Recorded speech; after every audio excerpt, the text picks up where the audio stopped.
Terbuka Malaysia Madani di Sabah disambut meriah.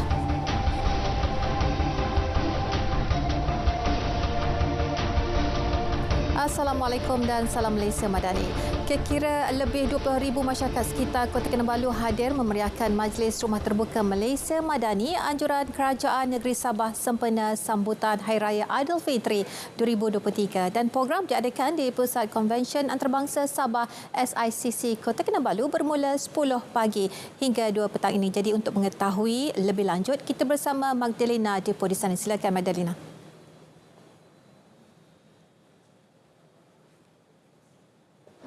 Baik, terima kasih Miza di Angkasa Puri dan sekarang ini saya berada di Pusat Konvensyen Antarabangsa Sabah SICC sebenar dalam Majlis Rumah Terbuka Malaysia Madani anjuran Kerajaan Negeri Sabah sebenar dengan sambutan Hari Raya Aidilfitri bagi tahun 2023 dan seawal jam 9 pagi tadi pun di sini telah pun dikerumuni oleh ramai para pengunjung dan juga orang ramai untuk sama-sama meriahkan majlis pada pagi ini dan tidak lupa untuk pagi ini kita bersama-sama dengan pengerusi penganjur untuk majlis pagi ini untuk mengetahui dengan lebih lanjut berkenaan dengan program yang dianjurkan dirasakan yang cukup meriah untuk tahun ini. Baik Datuk, terima kasih kerana bersama-sama kita untuk pagi ini. Mungkin boleh kita ceritakan, kongsikan bersama dengan penonton kita berkenaan dengan sambutan Hari Raya Aidilfitri Kerajaan Negeri Sabah ini. Okay, terima kasih banyak RTM dan hari ini Alhamdulillah sejak pagi tadi jam 9 sudah ramai berduyun-duyun hadir bersama-sama di SICC ini di dataran kita sediakan dan juga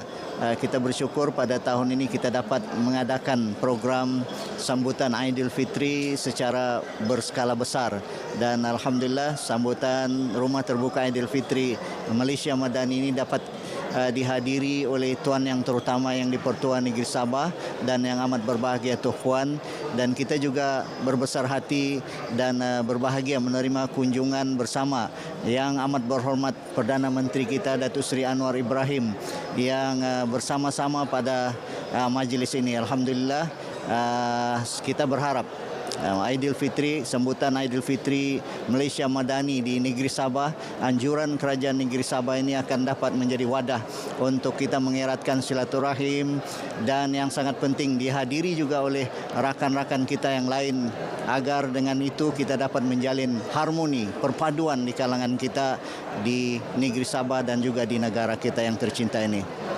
Baik Datuk, melihat kepada kehadiran para pengunjung seawal jam 8 pagi tadi dan hingga jam 9 tu, berapa ramai anggaran pengunjung pada hari ini akan datang? Alhamdulillah, kita menganggarkan dan kita bersedia untuk kehadiran 20,000 kunjungan hadirin di sambutan Aidilfitri Rumah Terbuka Malaysia Madani ini di SICC dan ini mendapat sambutan yang luar biasa kerana beberapa tahun sebelum ini kita tidak mengadakannya dan ada tahun lalu kita adakan secara terhad dan ini kita terbuka dan rakyat, masyarakat pelbagai kaum, pelbagai agama hadir bersama-sama untuk menyemarakkan program kita seperti biasa pada hari ini. Alhamdulillah. Okey, baik. Mungkin ada pesanan kepada para pengunjung yang dalam ingin memeriahkan lagi sambutan kita pada hari ini? Terima kasih. Kita membuka Rumah Terbuka Aidilfitri Malaysia Madani ini sehingga jam 2. Saya mengalu-alukan lagi kehadiran mereka yang berdekatan dengan daerah Kota Kinabalu ini untuk bersama-sama menyemarakkan program ini. Di samping kita menikmati juadah yang disediakan, kita ada lebih 50 gerai menyediakan juadah, pelbagai juadah. Kita juga dapat menikmati atau menghayati lagu-lagu Aidilfitri yang bertemakan Hari Raya Aidilfitri dan yang sangat penting kita beramah mesra, bersalam-salaman, bermaafan antara kita sesama kita dalam menjalin dan menjadikan Aidilfitri sebagai wadah untuk menjalin harmoni, muafakat, perpaduan dan kesatuan di antara kita, insya-Allah. Okey, baik, terima kasih sekali lagi Datuk kerana berkongsi berkenaan dengan sambutan Hari Raya Aidilfitri yang diadakan di mana pengerusi penganjur majlis ini iaitu Datuk Dr. Muhammad Arifin Muhammad Arif, Menteri Sains, Teknologi dan Inovasi Sabah yang berkongsikan bersama dengan kita sebentar tadi dengan keunikan dan juga kemeriahan sambutan kita pada hari ini dan mengharapkan juga kesempatan ini diambil oleh para masyarakat sekitar Kota Kinabalu untuk sama-sama mengeratkan silaturahim di antara kita. Selamat Hari Raya Aidilfitri untuk semua. Dan kembali kepada rakan kita Miza di Angkasa Puri, silakan. Baik, terima kasih Medalina di Kota Kinabalu, Sabah. Sementara itu, Plus Malaysia Berhad menerusi laman sosial Twitternya menyarankan pengguna lebuh raya untuk mengikut cadangan waktu perjalanan lebuh raya Utara Selatan sempena cuti perayaan Hari Raya Aidilfitri. Kawasan rehat dan rawat juga dijangka mengalami kesesakan ketika musim perayaan ini. Jadi bagi mengetahui perkembangannya, kita terus saja bersama wartawan Nur Zuhairah Muhammad Zamri. Silakan Zuhairah. Baik, terima kasih. Saya kini berada di kawasan rawat dan rehat Seremban arah utara di mana hari ini sudah ramai orang mahu pulang ke destinasi masing-masing susulan cuti perayaan Hari Raya Aidilfitri sudah pun tamat, dan RNR Seremban arah utara ini di mana ramai dikunjungi oleh pengguna, di mana pengguna mengambil peluang untuk berehat seketika sebelum pulang ke destinasi masing-masing. Dan bersama saya hari ini adalah salah seorang pengguna lebuh raya Utara Selatan, Encik Muhammad Amizi Ahmad. Assalamualaikum Encik, apa khabar? Waalaikumsalam, khabar baik. Alhamdulillah, selamat Hari Raya. Mohon zahir batin. Okey, baik Encik, mungkin Encik boleh kongsikanlah kepada kami perjalanan Encik pada hari ini. Saya dari Melaka menuju ke Sepang, lepas tu ke Shah Alam. Perjalanan dalam keadaan aliran trafik, keadaan baik. Walaupun kereta banyak, tapi tiada kesesakan lalu lintas. Kemalangan jalan raya pun setakat ni nampak tak adalah. Jadi Encik pergi ke Sepang menuju rumah saudara ke atau macam mana? Saya menuju ke rumah mak saudara saya, bapa mentua saya punya kakak, untuk menziarah dia pun kurang sihat. Jadi kita nak menziarah dia lah sambil berhari raya. Jadi sepanjang perjalanan Encik tadi, bagaimana Encik melihat aliran trafik di lebuh raya ini? Daripada Melaka ke Seremban ni saya tengok keadaan berjalan dengan lancar. Kereta banyak tapi tiada kesesakan, tiada kemalangan juga. Jadi perjalanan baiklah, lancar. Tiada yang apa-apa yang berlaku lah. Okey, baik Encik melihat kepada RNR Seremban arah utara ini, bagaimana pandangan Encik mengenai fasiliti yang tersedia di sini? RNR Seremban ni saya tengok daripada dulu lah dia punya fasiliti baik lah. Sepanjang perjalanan saya daripada dulu sampai sekarang, dia semakin menambah kebaikan lah, tambah kebaikan. Tempat berehat, toilet dia pun bersih, tempat makanan, gerai-gerai semua banyak yang buka. Lepas tu makanan dia pun untuk semualah, untuk rakyat, untuk kita semualah. Baik, terima kasih Encik di atas perkongsiannya. Jadi saya kira sekian sahaja perkongsian dari RNR Seremban arah utara. Kita kembali ke Angkasa Puri Kota Media. Terima kasih. Baik, terima kasih Zuhairah. Daripada Negeri Sembilan, kita beralih ke perkembangan terkini aliran trafik di Kompleks Immigration, Custom, Kuarantin dan Keselamatan ICQS Bandar Wan di Limbang, Sarawak. Jadi langsung bersama Dilina Jupar Ali di sana. Silakan Dilina. Baik, terima kasih Angkasa Puri. Saya kini berada di Kompleks Immigration, Custom, Kuarantin dan Keselamatan ICQS Bandar Wan di Limbang untuk saya nak membawakan perkembangan semasa keadaan trafik pada ketika ini. Dan hari ini merupakan hari Ahad, pastinya ramai yang habis bercuti Aidilfitri dan akan kembali semula ke bandar untuk bekerja. Dapat diperhatikan pada ketika ini, aliran trafik berjalan dengan lancar. Jumlah kenderaan sama ada yang masuk ke Limbang ataupun keluar dari Limbang tidak banyak. Berkemungkinan disebabkan ramai yang telah pun pulang ke bandar lebih awal ataupun mereka menggunakan pengangkutan udara dan juga laut. Dan untuk pengetahuan penonton, ICQS Bandar Wan merupakan salah satu pintu sempadan yang menghubungkan Limbang Sarawak dengan negara jiran Brunei Darussalam, yang mana untuk masuk dan keluar ke daerah ini melalui jalan darat perlu menggunakan pasport, sama ada melalui pintu sempadan ICQS Bandar Wan ataupun ICQS Tedungan. Baik, untuk anda yang memandu rancang perjalanan anda, jika anda rasa penat, rehat seketika, segarkan diri anda dan sambung semula perjalanan anda. Dan saya mendoakan anda selamat sampai ke destinasi. Perkembangan aliran trafik akan saya bawakan kepada anda dalam berita wilayah pada pukul 5 petang nanti. Kembali ke Angkasa Puri. Baik, terima kasih Dalini. Rumah Selangorku bakal ditawarkan kepada penduduk kampung koskan tambahan serendah di Batang Kali, dan ini selepas mereka diarah mengosongkan kawasan terbabit Sabtu lalu. Sebagaimana kenyataan yang telah dikeluarkan oleh Pejabat Tanah dan Daerah, saya kena meneliti semula sebab ada sebahagian daripada penghuni-penghuni di kampung tersebut telah bersedia menerima tawaran gratuity yang telah ditawarkan oleh pihak pemaju. Dan dalam pada masa yang sama, ada yang tidak mahu dan yang tak mahu ni kita akan tawarkan rumah Selangorku lah, iaitu berbaki 12 orang. Kerajaan negeri juga bersedia menjadi perantara kepada penduduk dan wakil syarikat supaya masalah berkenaan dapat diselesaikan dengan cara baik. Baru-baru ini lebih 60 penduduk Kampung Koskan Tambahan menyerahkan memorandum kepada Menteri Besar Selangor itu selepas menerima notis pengusiran sehari sebelum dan pagi Syawal lalu. Khidmat pakar ekonomi akan digunakan bagi menjalankan kajian menyeluruh mengenai tahap kemiskinan di Sarawak. Kajian itu penting agar tindakan sepatutnya dapat diambil bagi membasmi kemiskinan, khususnya miskin tegar. Kajian yang akan diterajui oleh Unit Perancang Ekonomi EPU Sarawak itu dijangka siap pada tahun ini. Tapi saya mahu satu kajian yang menyeluruh. Then you have the data. Once you got the data, then you can formulate policy that is linked to the data. Enumerator atau pihak yang melaksanakan kajian juga diarah untuk turun padang dan tidak hanya menggunakan statistik sedia ada untuk melakukan kajian tersebut.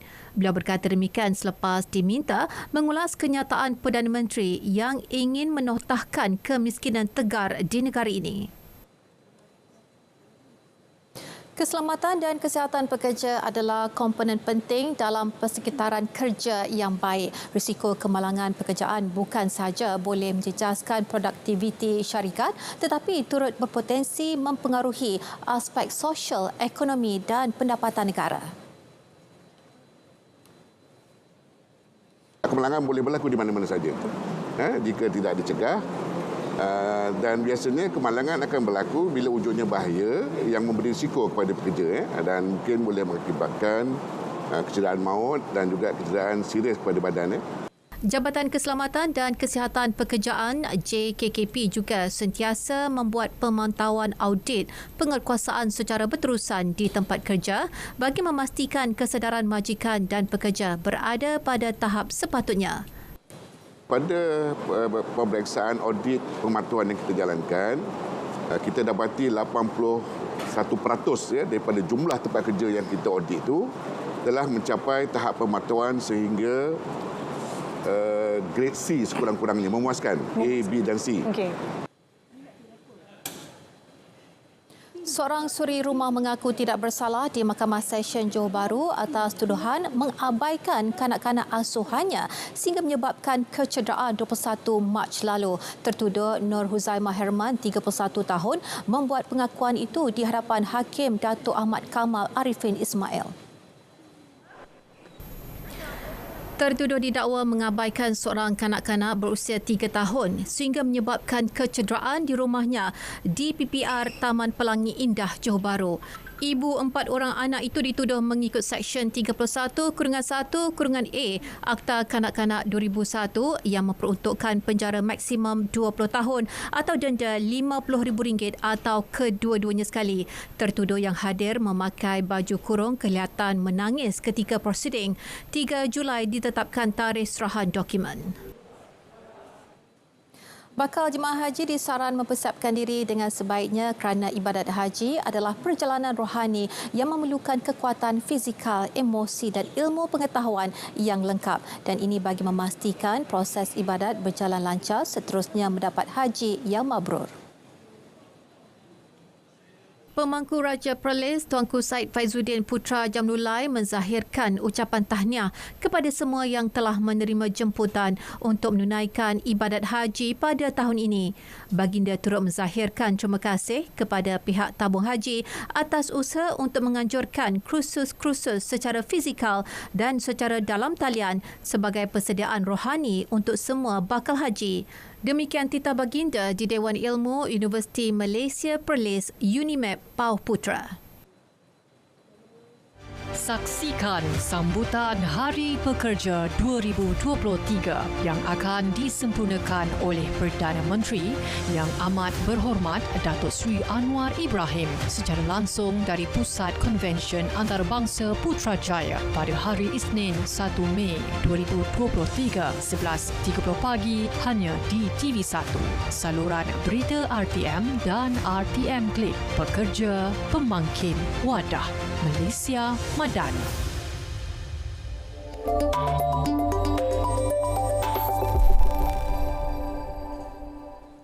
Indeks penanda aras FBM KLCI dijangka diniagakan tinggi minggu depan dalam jajaran 1,415 hingga 1,430 mata. Dan menurut Naib Presiden Pendidikan Equity Rakuten Trades No. Berhad Tong Pat Leng, prospek pasaran equity tempatan dijangka kekal kukuh susulan penilaian rendah dan keadaan ekonomi yang bertambah baik. Pihaknya juga positif terhadap equity tempatan berpandukan konsensus saham mewah yang diunjur mencatat prestasi kukuh pada laporan pendapatan korporat akan datang. Dari segi teknikal, paras ketahanan segera dilihat pada 1,440 dan paras sokongan pada 1,415 diikuti 1,400. Pada minggu baru berakhir, Bursa Malaysia ditutup rendah sedikit selepas minggu dagangan singkat susulan cuti umum Hari Raya Aidilfitri. Bursa Malaysia dan anak syarikatnya akan ditutup esok dan pada 4 Mei ini sempena cuti umum Hari Pekerja dan Hari Wesak. Sementara itu, ringgit diramal didagangkan dalam persekitaran tidak menentu menjelang mesyuarat jawatankuasa dasar monetari MPC Bank Negara Malaysia mengenai kadar dasar semalaman OPR pada 2 hingga 3 Mei ini. Ketua Ekonomi dan Kewangan Sosial Bank Muamalat Malaysia Berhad Dr. Muhammad Afzal Nizam Abdul Rashid berkata, pasaran pertukaran asing sememangnya berdepan keadaan tidak menentu minggu ini selain faktor minggu dagangan singkat berikutan cuti umum. Selain kejatuhan harga saham First Republic Bank, perdebatan mengenai had siling hutang Amerika Syarikat serta data keluaran dalam negara kasar suku pertamanya yang lebih perlahan daripada jangkaan mencetuskan sentimen mengelak risiko. Sekiranya FED cenderung menurunkan kadar faedah ringgit mungkin meningkat pada sekitar 4.45. Usaha mencapai pelepasan gas rumah hijau sifar bersih bakal membawa manfaat dari aspek ekonomi dan juga sosial. Menurut laporan terkini, Bank Pembangunan Asia ADB, negara membangun di rantau tersebut dijangka menerima kesan positif 5 kali ganda berbanding kos mitigasi perubahan iklim.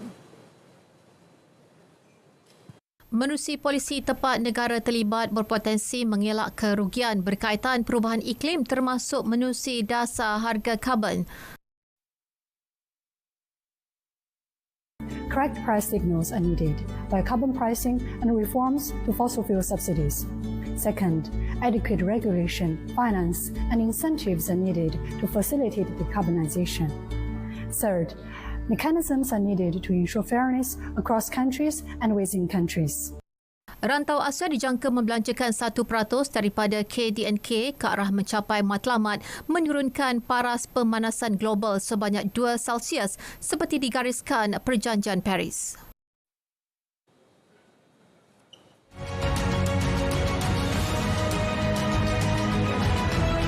Pekerja Pemangkin Wadah Malaysia Madani. Selamat Hari Pekerja daripada kami di RTM.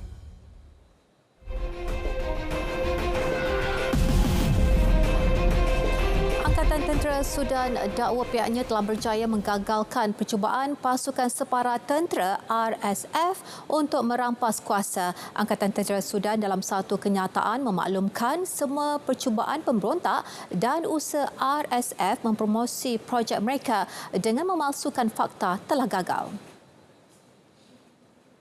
Angkatan Tentera Sudan juga sedang berusaha untuk mewujudkan keadaan yang sesuai supaya agensi negeri dapat meneruskan kerja dan kehidupan normal secepat mungkin. Setakat ini, RSF belum beri sebarang reaksi berhubung kenyataan itu. Baru-baru ini, pertempuran meletus antara Angkatan Tentera dan RSF di Khartoum serta beberapa bandar berhampiran walaupun genjatan senjata selama 3 hari. Sudan tidak mempunyai kerajaan yang berfungsi sejak Oktober 2021 selepas tentera memecat kerajaan peralihan pimpinan Perdana Menteri Abdallah Hamdok dan mengisytiharkan darurat. Tempoh peralihan Sudan yang bermula pada Ogos 2019 dijadual berakhir dengan pilihan raya pada awal 2024. 5 orang dipercayai sekeluarga termasuk seorang kanak-kanak 8 tahun maut dalam kejadian tembakan di sebuah rumah di Cleveland, Texas. Polis kini memburu suspek, seorang lelaki Meksiko yang dikatakan sedang mabuk semasa melakukan tembakan berkenaan.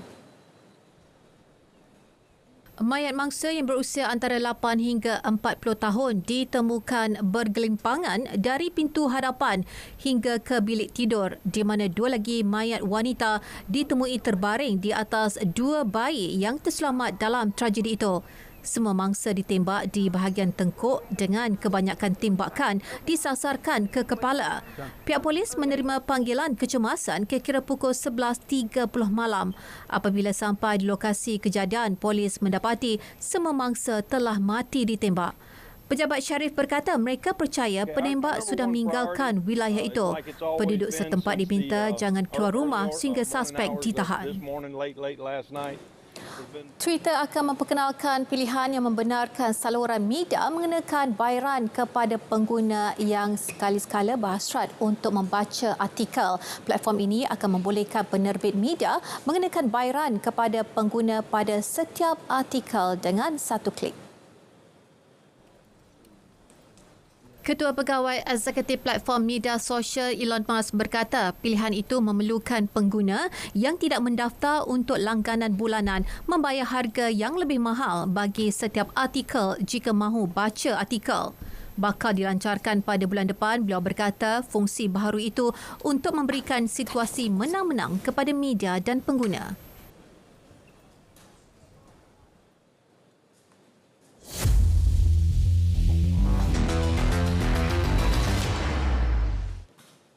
Menjelang Tamasya Sukan Si Kemboja 2023 Mei ini, sesi penyerahan jalur gemilang kepada kontingen negara yang akan berjuang demi lencana di dada berlangsung di Bukit Jalil. Langsung ke lokasi bersama Hairun Effendi. Silakan Hairun. Okey, terima kasih Mirza Musni.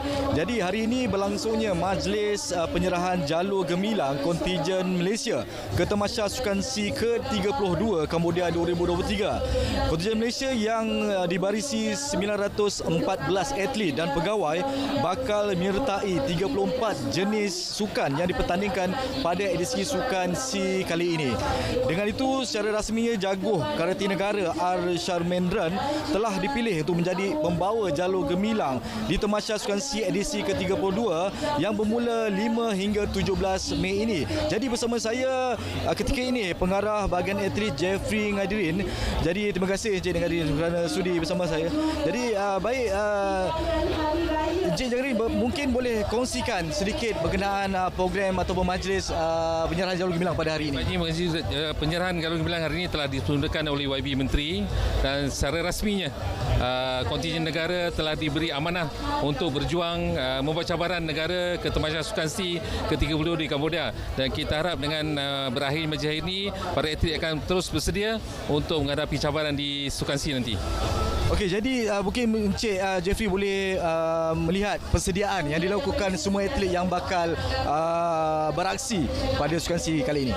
Kita telah menganjurkan perhimpunan kali selama 3 hari bermula pada hari Jumaat lepas, dan berbagai aktiviti telah pun kita aturkan, motivasi, sesi coach sukan selamat, pengendalian media dan sebagainya. Kita harap ini sebesikit dapat membantulah para atlet kita supaya sampai akhir mereka menghadapi Tamasya Sukan Si. Jadi mungkin pendapat Encik Jeffrey tentang sasaran yang bakal diumumkan oleh YB Menteri sebentar lagi. Saya rasa atlet negara telah pun menyahut cabaran yang telah dilontarkan oleh YB Menteri sebentar tadi untuk cemerlang membangkitkan semangat untuk berjuang di Tamasya Sukasi dan membawa pulang pingat di Tamasya Sukasi nanti. Okey, baik, terima kasih Encik Jeffrey ya. Jadi sejumlah mungkin sasaran yang mungkin bakal diumumkan sebentar lagi menjadi satu penanda aras kepada kontingen negara dalam kejohanan Sukasi pada kali ini. Jadi itu sedikit sebanyak situasi semasa pada majlis penyerahan jalur gemilang kontingen Malaysia ke Sukasi ke-32 Kambodia 2023. Kembali ke Agastpuri bersama Mirza Huzain. Baik, terima kasih Harun.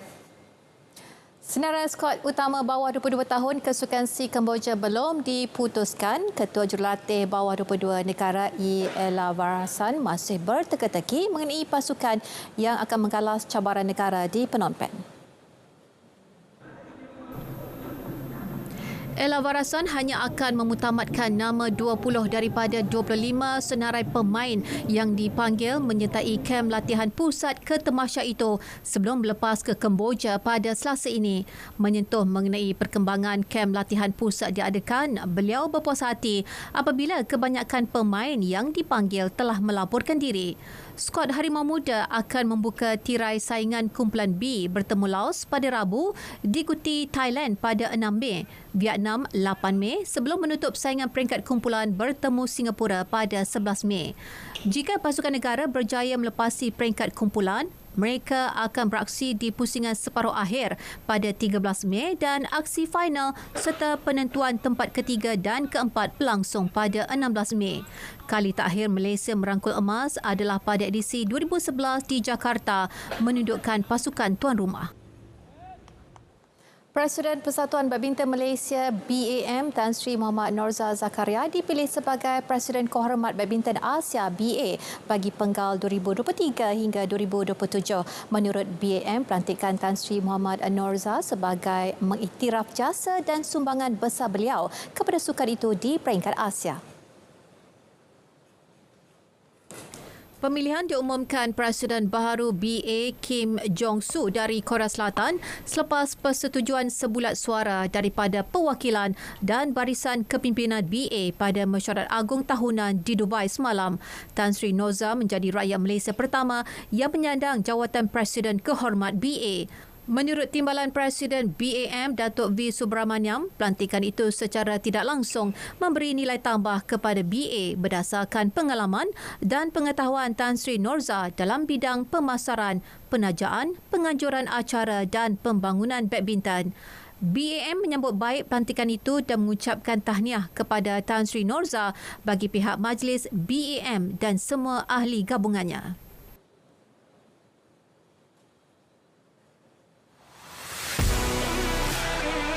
Nak tengok saya baca berita, bersama saya Safi Sali dalam Stadium RTM 29 dan 30 April ini.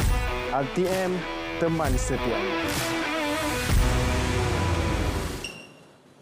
Baik, berita tengah hari 30 April 2023 berakhir di sini. Terus setia dengan berita RTM untuk perkembangan sahih sepanjang masa. Dengan itu, Assalamualaikum dan salam Malaysia Madani.